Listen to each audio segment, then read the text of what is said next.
Design of hydraulic structures module 1 കുറച്ച് നോട്ടാണ് നമ്മൾ ഇന്ന് നോക്കാനായിട്ട് പോകുന്നത്. സോ ഈ ഡിസൈൻ ഓഫ് ഹൈഡ്രോളിക് സ്ട്രക്ചേഴ്സ് എന്ന് പറയുമ്പോൾ ഷോർട്ട് ഫോമിൽ DHS എന്ന് പറയും. സോ CET 306 ആണ് ഇതിന്റെ കോഡ് വരുന്നത്.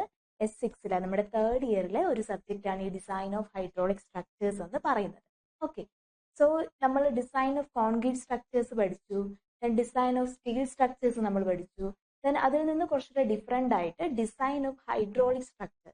എന്താണ് ഈ ഹൈഡ്രോളിക് സ്ട്രക്ചർ എന്ന് പറയുമ്പോൾ നമ്മൾ വാട്ടറുമായിട്ട് കോണ്ടാക്ട് വരുന്ന സ്ട്രക്ചേഴ്സിനെയാണ് ഹൈഡ്രോളിക് സ്ട്രക്ചേഴ്സ് എന്ന് പറയുന്നത്. ഫോർ എക്സാമ്പിൾ, നമുക്ക് മോസ്റ്റ് കോമൺലി അറിയാവുന്ന ഒരു കാര്യമാണ് ഡാം. ഓക്കെ, പല ടൈപ്പ് ഓഫ് ഡാംസ് ഉണ്ട്, എർത്ത് ഡാം, അങ്ങനെ നമുക്ക് ഒരുപാട് ടൈപ്പ് ഓഫ് ഡാം ഉണ്ട്.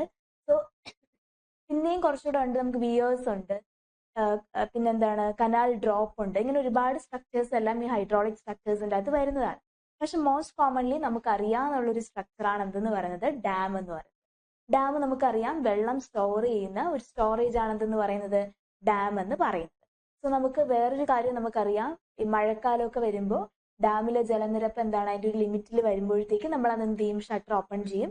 അപ്പൊ നമുക്ക് ആ ഒരു സൈഡിൽ താമസിക്കുന്ന ആൾക്കാരൊക്കെ നമ്മൾ റീഹാബിലിറ്റ് ചെയ്യും. ഓക്കെ, അതൊക്കെ നമുക്ക് അറിയാന്നുള്ള ജനറൽ ആയിട്ടുള്ള കാര്യങ്ങളാണ്.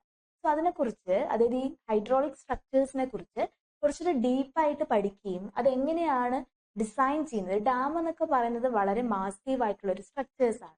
നിങ്ങൾക്ക് ഏതൊക്കെ ഡാം അറിയാം? ഇടുക്കി ഡാം ഉണ്ട്, പിന്നെ നമുക്ക് എന്താണ് ബാണാസുര ഡാം ഉണ്ട്. അങ്ങനെ നമുക്ക് ഒരുപാട് ടൈപ്പ് ഓഫ് ഡാമുകളൊക്കെ നമുക്ക് അറിയാം. ഓക്കെ, ഏറ്റവും പഴക്കം കൂടിയ ഡാം എന്ന് ഇടുക്കി ഡാം, നമുക്ക് അതൊക്കെ അറിയാന്നുള്ളതാണ്. ഓക്കെ, നമ്മൾ ഉദ്ദേശിക്കുന്ന ചില ഡാമുകളൊക്കെ ചിലതൊക്കെ വിയേഴ്സ് ആണ്. സോ എന്താണ് ഡാം, എന്താണ് വിയേഴ്സ് എന്നൊക്കെ ഉള്ളതൊക്കെ നമുക്ക് പഠിക്കാം. ഈ ഒരു സബ്ജക്റ്റിൽ നമ്മൾ അതിനെക്കുറിച്ചാണ് പഠിക്കുന്നത്. സോ ഈ ഒരു മാസീവ് സ്ട്രക്ചേഴ്സ് ഒക്കെ ഡിസൈൻ ചെയ്യുന്നത് ഒരു എഞ്ചിനീയർ ആണ്, അല്ലെ? ഡിസൈൻ ചെയ്താൽ മാത്രമേ നമുക്ക് എന്ത് ചെയ്യാൻ പറ്റുള്ളൂ, അത് കൺസ്ട്രക്ട് ചെയ്യാനായിട്ട് പറ്റുള്ളൂ.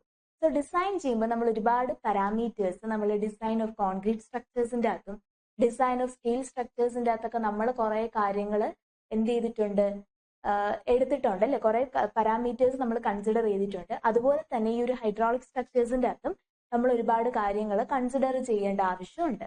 സോ ഈ മൊഡ്യൂൾ 1 അകത്ത് വരുമ്പോൾ നമുക്ക് ജനറൽ ആയിട്ട് ആദ്യം കുറച്ച് തിയറി പോർഷൻസും പിന്നെ ചെറിയ ഡിസൈനും അതൊക്കെയാണ് ഇതിൻ്റെ അകത്തേക്ക് വരുന്നത്. ഓക്കെ, അത് നമുക്ക് നോക്കാം. സോ ഈ ഒരു ഞാൻ പറഞ്ഞു ഡാം എന്നൊക്കെ പറയുന്നത്, നമ്മൾ നെയ്യാർ ഡാം ഉണ്ട്. സോ ഈ ഡാമൊക്കെ നിങ്ങൾ ലൈഫിൽ എപ്പോഴെങ്കിലും ഒക്കെ നിങ്ങൾ കണ്ടിട്ടുണ്ടായിരിക്കും, അല്ലെ? ആസ് എഞ്ചിനീയറിംഗ് സ്റ്റുഡൻറ് നമുക്ക് സൈറ്റ് വിസിറ്റ് ഒക്കെ ഡാമിലേക്കൊക്കെ പോവാറുണ്ട്, അല്ലെ? കോളേജിൽ നിന്ന് കണ്ടക്ട് ചെയ്ത് പ്രോഗ്രാംസ് ഒക്കെ തരാറുണ്ട്. സോ നിങ്ങൾ എന്തായാലും ഡാം എന്താണെന്നുള്ളത് അവെയർ ആയിരിക്കും, നിങ്ങൾ കണ്ടിട്ടുണ്ടായിരിക്കും. ഓക്കെ, സോ ഡാം എന്താണെന്നൊക്കെ നിങ്ങൾക്ക് അറിയാം. നമുക്കറിയാം, ഒരു വലിയ ടോളായിട്ടുള്ള ഷട്ടേഴ്സ് ഒക്കെ കൊടുത്ത് നമ്മൾ കൊടുക്കുന്ന ഒരു വലിയ മാസീവ് സ്ട്രക്ചറാണ്. സോ അത് കൺസ്ട്രക്ട് ചെയ്യാനായിട്ട് കുറേ പാരാമീറ്റേഴ്സ് നമ്മൾ എന്ത് ചെയ്യുന്നുണ്ട്, കൺസിഡർ ചെയ്യുന്നു. സോ അതിനെയൊക്കെ കുറിച്ച് അതിന്റെ ഡിസൈൻ, അതാണ് നമുക്ക് സബ്ജക്റ്റ് തന്നെ പറഞ്ഞിട്ടുള്ളത്, design of hydraulic structures.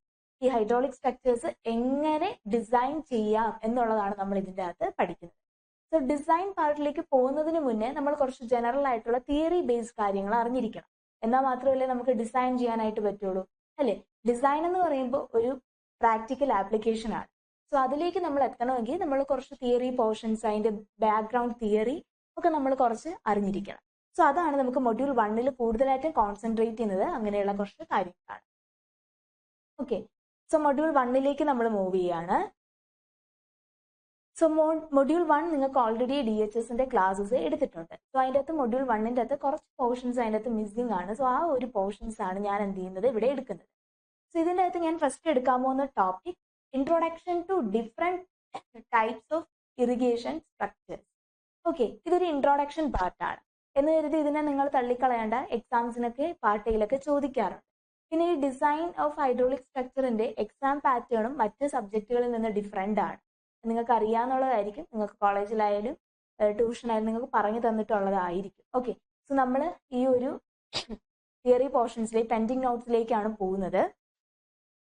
So നമ്മൾ ആദ്യം നോക്കാൻ പോകുന്നത് എന്താണ്, different types of irrigation structure. Irrigation എന്ന് വെച്ചാൽ എന്താണ്, വാട്ടർ, അല്ലെ? ഇറിഗേഷൻ എന്ന് പറയുമ്പോൾ നമുക്ക് ഇറിഗേഷൻ ഡിപ്പാർട്ട്മെന്റ് ഒക്കെ ഉണ്ട് ഗവൺമെന്റ് ഓഫ് കേരളയ്ക്ക്, അല്ലെ? സോ ഇറിഗേഷൻ ഡിപ്പാർട്ട്മെന്റ് നമ്മൾ വാട്ടറുമായിട്ട് ബന്ധപ്പെട്ട കാര്യങ്ങൾ. സോ ഈ ഒരു ഇറിഗേഷൻ സ്ട്രക്ചേഴ്സ് ഒരുപാട് ഡിഫറെന്റ് ടൈപ്സിലുണ്ട്. ആ ഡിഫറെന്റ് ടൈപ്സ് ഓഫ് ഇറിഗേഷൻ സ്ട്രക്ചറിന്റെ ജസ്റ്റ് ഒരു ഇൻട്രൊഡക്ഷൻ ആണ് നമുക്ക് എന്ത് ചെയ്തിട്ടുള്ളത്, മൊഡ്യൂൾ 1 ഫസ്റ്റ് പോർഷനിൽ പറഞ്ഞിട്ടുള്ളത്. സോ സോ എന്താണ് introduction to different types of irrigation structures എന്നുള്ള കാര്യം നമുക്ക് ആദ്യം നോക്കാം. ഓക്കെ, സോ ആദ്യം ഞാൻ കൊടുത്തിട്ടുണ്ട് ഇൻട്രൊഡക്ഷൻ ടു ഇറിഗേഷൻ സ്ട്രക്ചർ. അപ്പൊ ആദ്യം നമുക്ക് എന്താണ് ഇറിഗേഷൻ സ്ട്രക്ചർ എന്നുള്ളത് നോക്കാം. Okay, irrigation structures are engineering construction used to store, control, and distribute water for agricultural purposes.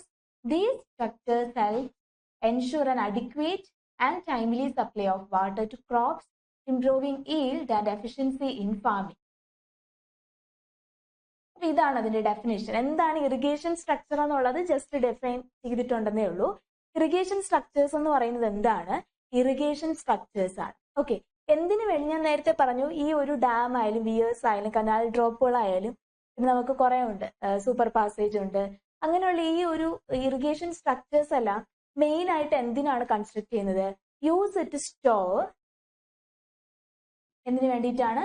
Store, control and distribute water for, എന്തിനു വേണ്ടി?